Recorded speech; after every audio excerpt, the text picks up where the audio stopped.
Guys, what's going on? Today, a quick video on how to change out a valve stem at home. We're swapping out these rubber valve stems in favor of this all steel valve stem bolt-in that comes with two different sizes of seals. So it'll adapt to two different sizes of hole on your rim. And the reason we're doing this is we're installing tire pressure sensors on the end of the valve stems. We want something that's rigid. First thing we're going to do is going to take this valve stem removal tool and pop the valve stem out of this existing rubber stem. This is the victim vehicle we're working on today. It's an 09 Ram 3500. So the aim of this valve stem swap is to do it at home without a tire machine or without taking it to the tire shop. So we're going to try to break the tire bead with some tools you'll likely have in your garage. So all I've got here is a floor jack and a winch strap, and I'll just show you how it's rigged up. You can see how I've got the tray of the floor jack just shy of the rim, so I don't want to touch the rim with the floor jack. I want to just grab rubber as close to the rim as I can. I have a single winch strap grabbing the axle of the floor jack in a couple of spots. So the longest strap grabbing here on the right, over the tire, under the floor jack, back up, and into the winch strap, grabbing the axle of the floor jack again.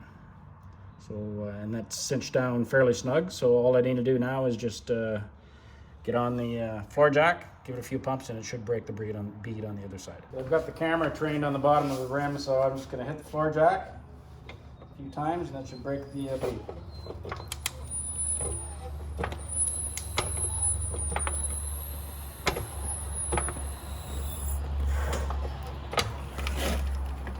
I think you just let go. Bead is broke. Okay, I've got a couple of bar clamps, a 3 or 4 foot length of 2x4 that's going across the back of the rim, so I don't break that back bead.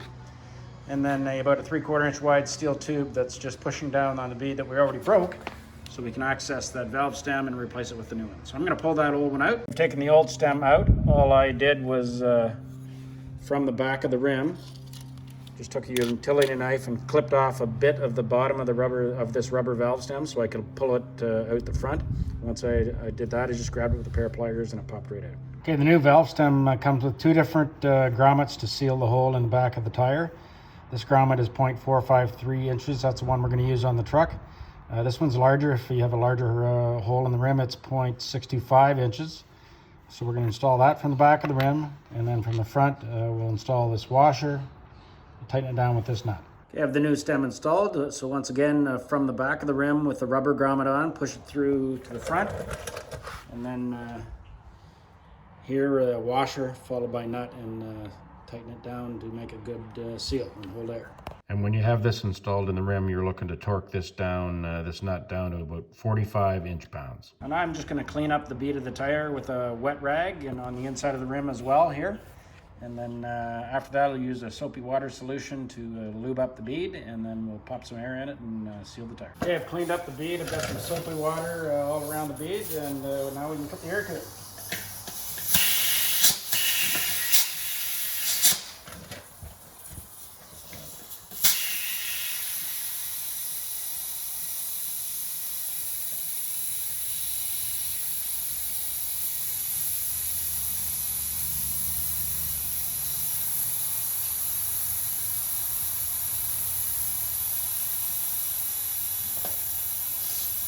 Got the tire filled to 60 pounds. I've taken some soapy water and poured it around the bead of the tire and on the valve stem to make sure we have no leaks.